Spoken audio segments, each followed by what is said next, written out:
Welcome back to the X-Files, where today we look at a recently translated manga following a cute demon's adventures in the human world.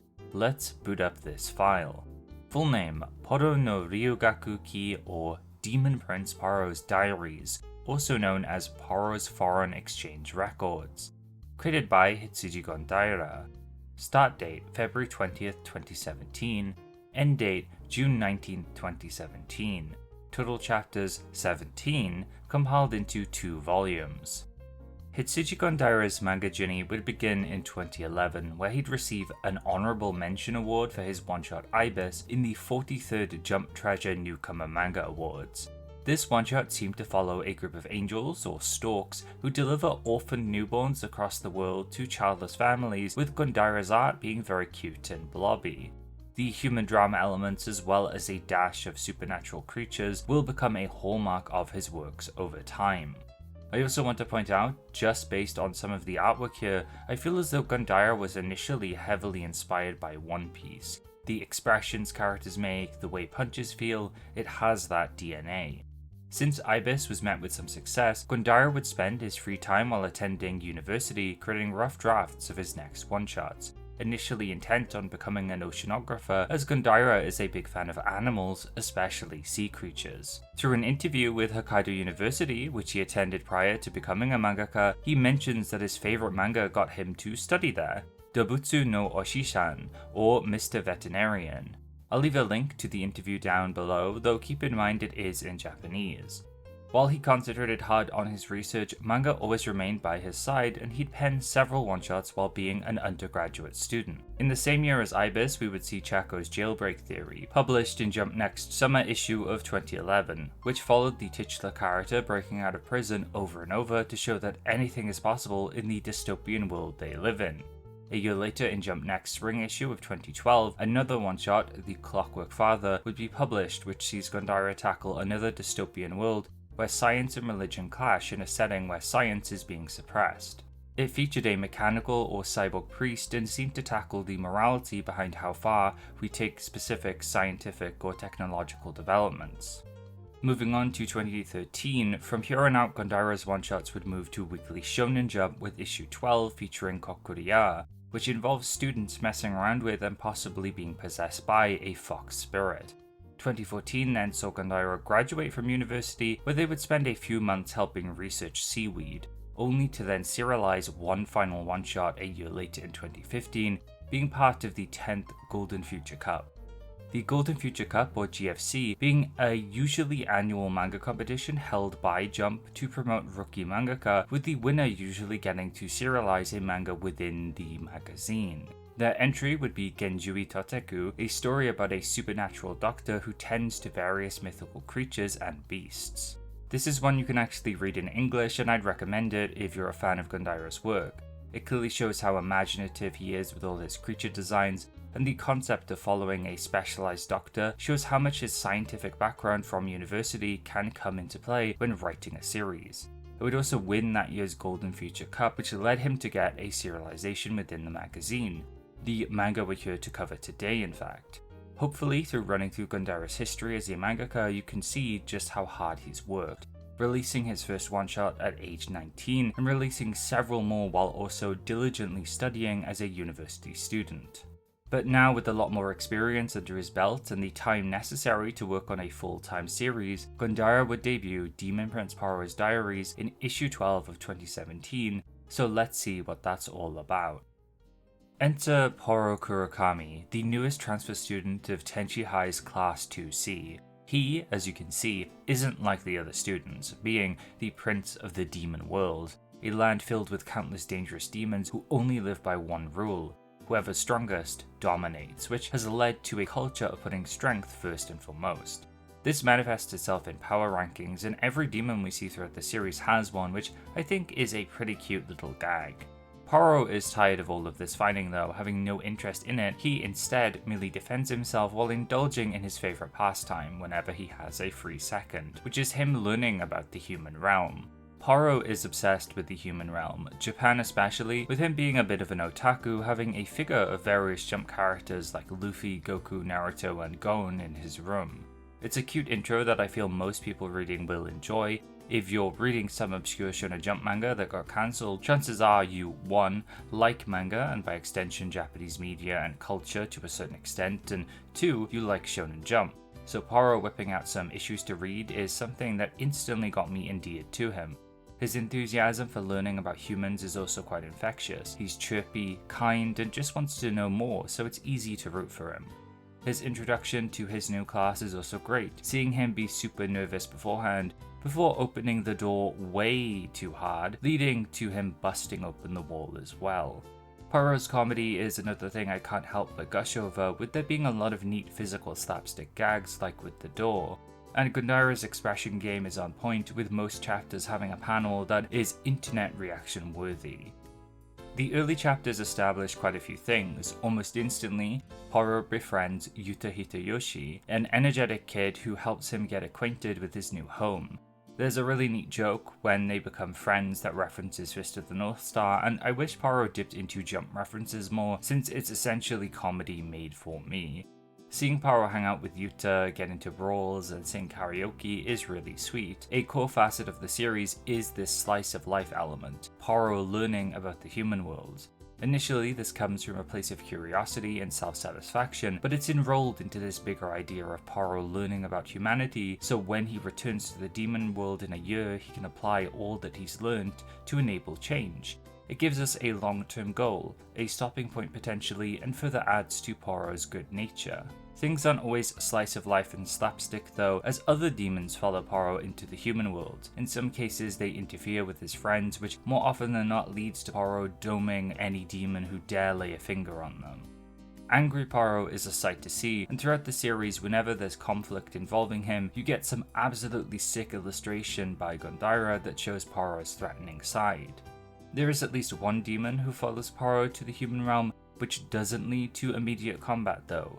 Ruika Kagami, Poro's self-proclaimed wife-to-be who chases him down without fail, becoming a main cast member. She brings quite a bit to the table, another demon perspective of the human world, though one which isn't as rose-tinted as Poro's.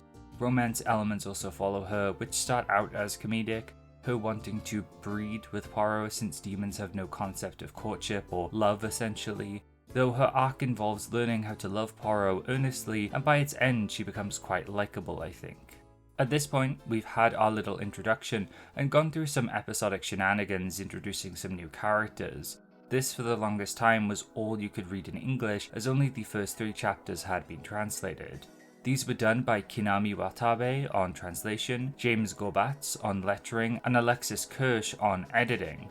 Done through Viz's old Jump Start program, where they would translate only the first 3 chapters of new Shonen Jump series, going on to fully translate the series that saw the most buzz behind them.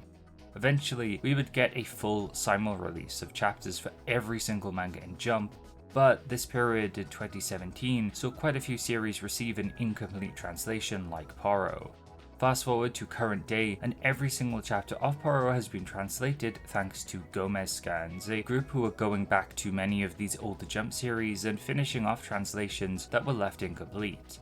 I brought them up in the Noah's Notes Axe file, but this time we have Melons and Mankin Trad to thank as part of the group for translating what was left. This is also the point in the video where I'd urge you to go read Poro, as you can now read it in full. I tend not to do spoiler warnings or anything in my videos, but for a series you likely could never read up until now, I feel like this deserves one. It's also a pretty nice time and a short read, coming in at only 2 volumes, so stop the video, go and read Poro, enjoy it, or just stay here and I will continue with this little review. Our episodic adventures would continue with Poro working part-time, getting bothered by a literal god or angel who likes nothing more than to mess with him. Angels or divine beings exist in this world and are capable of doing things like reading One Piece's ending in advance or reverting animal food products back into live animals, the most vegan sounding power ever. It does like to spice things up though, as one chapter could be zany like that one, or the next could be a lot more touching, like the following one featuring Yuta's family, where Poro has a chat with his deceased mother, leading to Yuta and his dad making up. It's wholesome and quite well constructed, with Gondaira being good at end of chapter twists. One by one, more cast members are also introduced, like Nono, the angel who loves Poro so much that she wants to kill him so no one else can have him, becoming a rival to Ruika. Kyoichiro Kimura also joins the party, a delinquent who ends up calling Poro his master after witnessing how powerful he is. While simple, I like how he adds to the story's general theme that strength can manifest itself in other ways aside from physical might. The strength of humanity, as Poro puts it, lies in the everyday kindness of day-to-day life, in empathy, in helping others, and being a generally good person by just living life the best you can. It's a nice sentiment that pervades the series, something good to teach kids reading, as well as to remind older people who just want to feel good and smile. This further gets built upon in Poro's sole multi-chapter arc beginning at chapter 9, when numerous people surrounding Poro have begun to collapse, each with a bizarre pentagram mark on the hand with a number inside. He's aided by a new character named Hikaru Tsukumo, the vice president of the school's newspaper club, who's also been investigating these events. Eager to help, Poro aids in this investigation, but one by one his friends are taken out, giving us some real tension. I think this little mystery is also quite compelling too. Nothing like this has happened in Poro yet, and the culprit's MO is flashy with the numbers on people's hands going down gradually, building suspense. Eventually, Poro realizes that the numbers correspond to his diary entries, interlinking the series' namesake and core concept into this little mystery. The numbers represent what days Poro spent or met with the individuals, so somebody is targeting him, and what initially appears to be a demon is revealed to be an exorcist's tool, the Pure Heaven Eye, leading to the twist that Hikaru, the vice president of the newspaper club, was the culprit the entire time. In hindsight, this should be obvious. He's super shifty, a brand new character to this arc, first to the scene, introducing these attacks, and he also wears an eye patch. But Poro is so silly beforehand. It's full of slapstick and fun as a series, already introducing new characters all the time. This leads you into a headspace where you're not able to properly deduce everything, leading to a genuinely good twist where all the details add up perfectly. The type of character Hikaru is also especially interesting to me. He's sadistic, taking pleasure in taunting Poro, harming his friends, and exorcism isn't a way to save people for him. He takes pleasure in the hunt and execution of demons. He is the first instance that shows that humanity isn't all good. There's darker elements at play that manifest in Hikaru's apathy, intolerance, and the whole him enjoying killing part. It's played really simply and not really for jokes, but it's effective, and I like that the exorcists here are the clear evil, subverting much of the manga that would release and become popular around this time and later on until present day, where exorcist manga are still in vogue. Hikaru ends up awakening Poro's latent power as well, sending him into a spiral of rage, one that takes all of his friends to hold him back. This eventually leads to Hikaru's defeat, and it's through the bonds Poro has formed prior that we get a nice resolution to this arc as Poro strips Hikaru of his powers with his devastating Star Flayer attack. Poro then spends its final few chapters returning to an episodic format. The bookworm Fujiwara is introduced, giving us some pretty funny jokes as the doofuses Yuta and Kyoshiro try to win her over. Poro then gets scammed, which is quite funny, leading to him accidentally taking out an entire Yakuza organization. Magic shenanigans at one point reduce all of Poro's friends into babies, so he has to look after them, something Gondaira seems to love to illustrate. He always seems to have the time for cuteness within his manga. And to end everything off, we have a little festival chapter that cements Poro and Ruka as a couple. This leads to the final chapter, where 3 years later we parallel chapter 1 with a busy Poro having changed the demon realm for the better. He now has a child in Pirika and seems to have a happy home life, where we get some time to spend with him reminiscing on his halcyon days, the days he spent with his friends in the human world, with him meeting with them one more time as we close out the series. While Poro had a short run and jump, I think it had a lot going for it. Art-wise, Gondaira's characters are cute, blobby messes of fun, and this quality is only heightened by his flawless chibi renditions of them. The series also oozes charm in places like its intro pages, which are snippets of Poro's diary complete with a little picture. I did find some pages to be a little bland, where characters are drawn a bit simply with no real background or texture, though some of the action pages or bigger moments make up for that. Poro's different special moves in the pages where we see him get angry are spectacular. Gondaira is equally as good at drawing creepy or cool things as he is adorable, sweet critters. I think the endearing nature of the art also stretches to its characters, with Poro being a little cinnamon bun. He's likable and you really want to root for him throughout the series. Since the manga is so short, it eschews much complexity, so your mileage may vary with its pretty trope-heavy cast, though I still found them fun most of the time.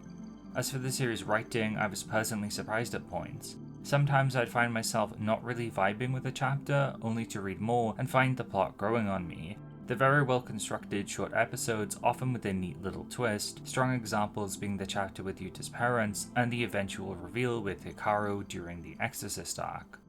There isn't too much criticism I feel like throwing at the series personally.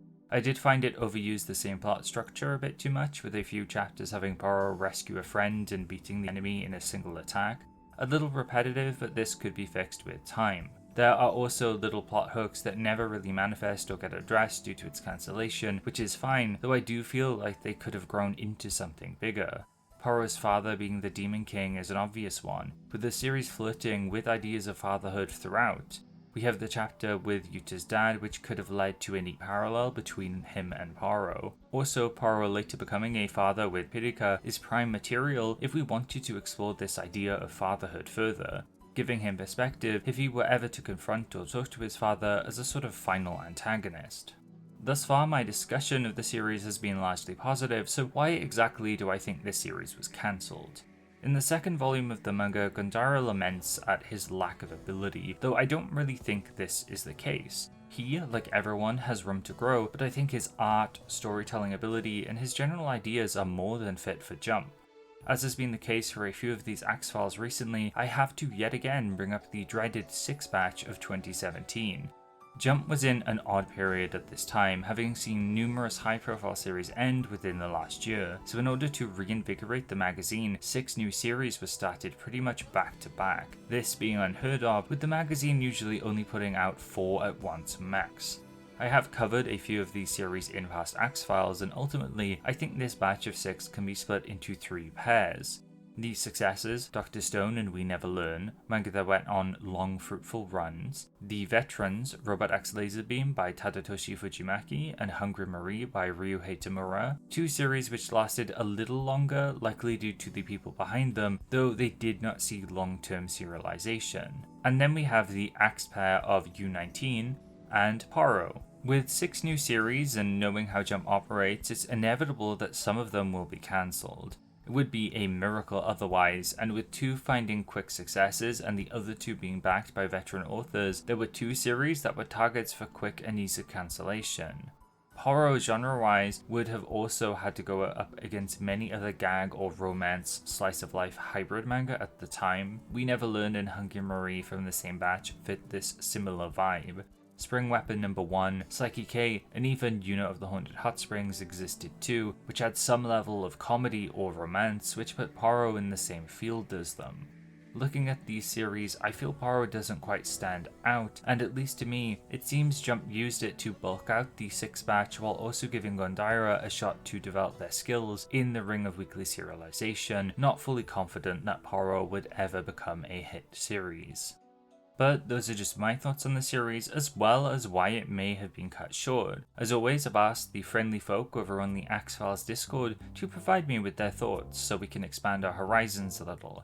To kick our comment segment off this time, we have Melons, who is the person responsible for translating Poro for us. This gives them a pretty unique point of view for the series. A level of funness does seem to come with that, but also there's mention of it feeling a bit too wordy and not very interesting at times. Something they attribute to Mission Yozakura family as well. I do think sometimes Gondaira has a habit of waffling on, though I didn't feel it quite as much myself through reading Poro, possibly because it's so short. I would think translating the series might exacerbate this issue too. Melons brings up another core facet of the series that counteracts this, however. Its cast of characters are likable across the board, with them suggesting it's one of Gondaira's biggest strengths as an author. Even if things are a bit all over the place throughout, it's enjoyable to be around its cast, which is something that Gondaira would improve upon in Mission Yozakura family too. Speaking of Yozakura Psycho, definitely the most unbiased commenter here, found Poro to be a strong first serialization for Gondaira, noting the DNA that can be traced to Mission Yozakura family. They bring up Gondaira lacking some experience, but despite that, the series is still a joy to read, notably due to Poro and how much charm he exudes. Jesus Flash also found Poro quite cute, and beyond some critique, they put emphasis on not seeing any core flaws, instead pointing to what the series does well, predominantly the way its characters are warm-hearted and earnest. Justin found Poro quite enjoyable and brings up Mission Yozakura family as a point of comparison, stating that if you like that, then you also like Poro as well. They point towards the character interaction and the various dynamics Poro has with others as highlights, with their favourite chapter being chapter 5 involving Yuta's family and the ghost of his mother. This seemed to be very well regarded across a lot of comments and connected with people the most.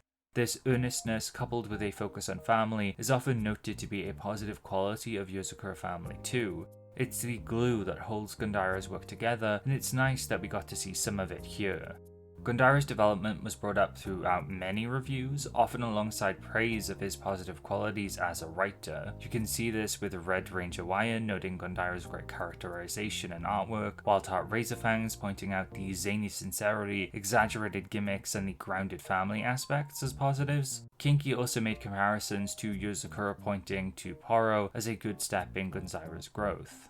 A few reviews were a little less charitable, with Andy's Island not really meshing with Poro, pointing out a few areas of criticism. Firstly, they note that Gondaira may have played it a bit too safely while paneling the series, finding it didn't really have much dynamism in this area.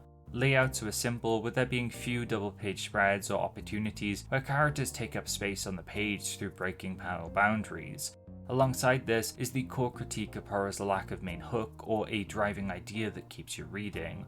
Poro dips its toes into numerous areas, bits of comedy, action, romance, but none stand out as its defining feature, with the series juggling characters and ideas possibly to find that, but the time to do so isn't always afforded within the magazine. Andy's Island also points to the other batch members being more defined at the time, knowing what they wanted to be from the beginning, which probably aided in their successes versus Poro, which was still trying to find its footing. Joshua further points towards this lack of direction through Poro, and possibly due to it trying so many different things, it didn't really get to flesh out much of its unique aspects, like its demon and angel worlds, which didn't really get to differentiate themselves. Iliades, while a bit more positive, noted its breadth of ideas simultaneously being the thing that makes it somewhat interesting, but also the thing that restrained it from committing to any areas in specific, possibly leading to its cancellation. Cerulean remarks that they're glad they can finally read Poro, initially being beckoned to it by the titular character's design. Thankfully, Poro as a character was likable to them beyond visuals. Here we start to see a through line with some reviews where people enjoy the series quite a bit. It's cute and quaint in its art, with how it's illustrated, with praise abound for Gondaira's chibi characters, but pointed out here and in other reviews is the Exorcist arc being awkwardly placed. This is something echoed by Percy, but they felt it might have been a desperate move to boost sales by appealing to a different audience, with them finding it didn't play to the series' strength fully. Another example of it trying too much and it not clicking with everybody. The Exorcist arc was mentioned quite a lot throughout many reviews, like with Naru, Nedic, and Shirt Fumpus, pointing to the arc feeling forced, oddly paced, or oddly placed, as it didn't act as the climax of the story, leading to tonal inconsistencies. Lumi largely praised Gondaira's characters, especially Poro, calling him lovable and nice, with the rest of the cast complimenting him, the art aiding too, always being clear and heightening any connection with the characters. The table of contents isn't something I usually cite in my videos on Jump. It's not very interesting to me or precise, though in this case Lumi makes a great point, that Poro dropped to the very bottom of the magazine all the way at its 5th chapter. Generally, series get a grace period where they're allowed to linger in the top half of the magazine a bit more, and in cases where Jump feels charitable, they'll throw in an extra color page in this period as well. Poro then received the opposite of this treatment, seemingly being swept under the rug immediately, a fate it didn't deserve, likely spurred on by the 6 batches sheer size. A similar level of frustration can then be seen through Fenrir Black, who couldn't find anything wrong with the series, with it being fun in the short time it was serialized. While a lot of people brought up the Exorcist arc as confusing, a few, including Fenrir Black, brought it up as a highlight of the series, recognizing the potential it had to introduce a genuine threat to Poro and his ideals. Interesting elements and characters were introduced, but weren't given enough time to be expanded upon, and while that could be critiqued, with it having a lack of focus, I think it says something that almost every aspect of Poro was liked or brought up by someone. There's value sometimes in this jack-of-all-trades approach, which you can see in series like Mission Yozakura Family or the currently running Witch Watch. Poro, across almost every review, was cited as a nice read. Perhaps it wasn't the most substantial and had an issue here or there, but the love for this cute little demon dude resounded across everybody's comments. While Poro wouldn't make the cut in Jump, there's no reason to despair, as a few years later we would see the debut of Mission Yozakura Family in issue 39 of Shonen Jump in 2019. This series would see Taiyo Asano marry his childhood friend Mutsumi, welcoming him into the Yozakura family, a prestigious family of spies. It's filled with a wacky cast of characters who make up the family and balances slice of life, romantic elements, spy action, and a bunch of silly comedy, all done very well, with the series going on to last over 5 years with 259 chapters and 29 volumes. It is one of the most underrated Jump series in recent memory, and is a lovely time, so I'd recommend reading or checking out its anime adaptation. I'm really glad Gondaira eventually got a hit series, as they're especially hardworking and really sweet based on what I have read of them. Their works are also chock full of charm, and I'd love to see them grace the magazine again with their presence in the future.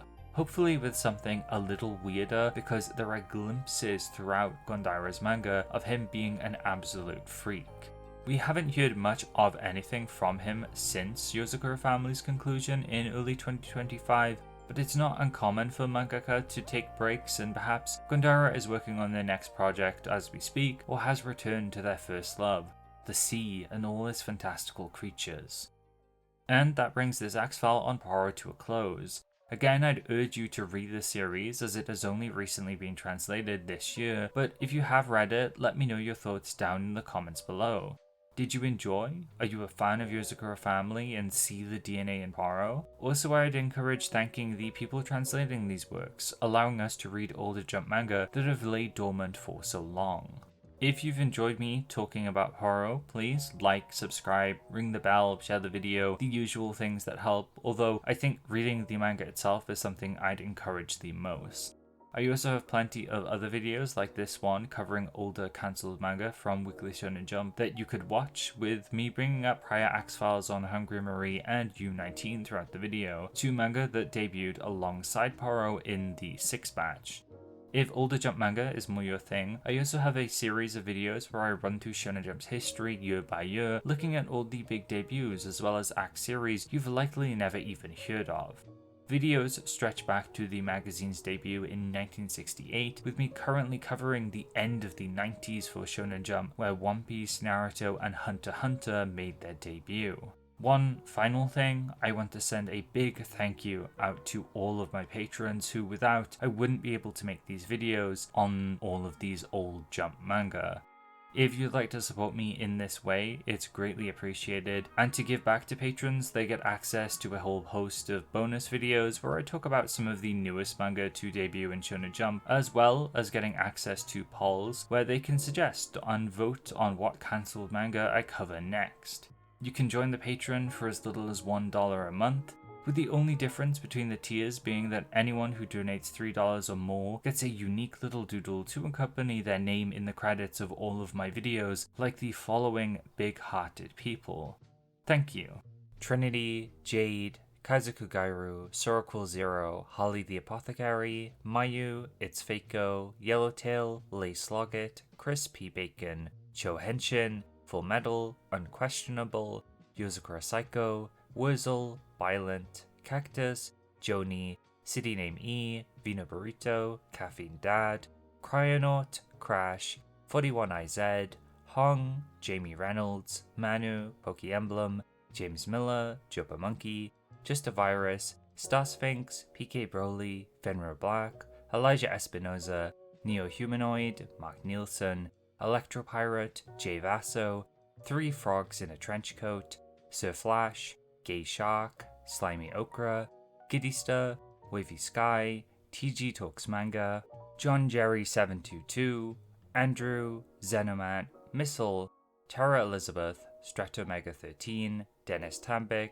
Jubei, Lise, Frog Dude, Back on Earth, Yustin Maikage, Papa Aeon, Gwenta, Mamina, Nazarashi, VHS Enthusiast, Kaito 4, Altair, Yagi Dihoshi, Hilltop, Vako Draws, Otaku Gamer X, Deadpan, Shy Monkeys, Jonathan Dragonet, John Sanford, Color, Jaime, Strawberry Plushone, Vaz, Palette, Ruiner, Juice, Kuromi Nox, Eric Gorski, Miss the Shira, Grizz Exploder, Dextora, Enya Showo, Cheese, Emmy, Benjamin, Tenmaku Lover, Taifumi Studios, Ignate, Iliades, Gyrus, Kanojo, King Snacks, Siderune, Daniel, Melons, Ichiu Zulu, Modest Matt, Archgoat PL, and Bork Laser 9000.